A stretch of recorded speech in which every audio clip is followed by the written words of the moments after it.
പിന്നെ നമ്മുടെ കുറേ ആൾക്കാർ ചോദിച്ചിട്ടുണ്ടായിരുന്നു ഈ കൃഷി ഈ വെണ്ടയ്ക്ക, ചീര, പിന്നെ പച്ചമുളകൊക്കെ ഇങ്ങനെ വളരാനുള്ള കാരണം എന്താണ്? ചാണകമൊക്കെ ഉണ്ട്.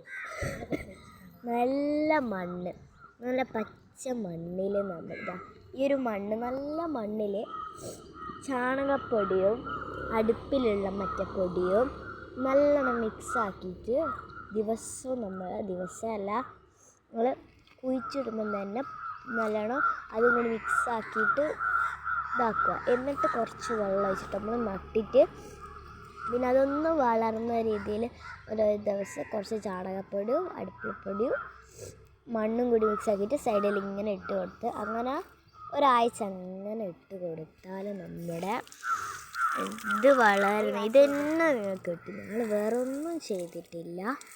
ഇതെല്ലാം വലുതായി വരുന്നിട്ടാണ് പച്ചയായി കേട്ടോ. അപ്പോൾ ഇതാണ് നമ്മുടെ സീക്രട്ട്. ഇതാണ് നമ്മൾ ചെയ്യൽ. ഇത്രയും വലിയ മുളകൊക്കെ കിട്ടണമെങ്കിൽ നല്ല മുളകാണ് കേട്ടോ. നല്ല എരിവുള്ള നല്ല മുളകാണ്, നല്ല വലിപ്പമുണ്ട്, നല്ല തടിയുണ്ട്. അപ്പോൾ ഇതാണ് ഞങ്ങൾ എല്ലാത്തിനും യൂസ് ചെയ്യുന്നത്. Okay, by.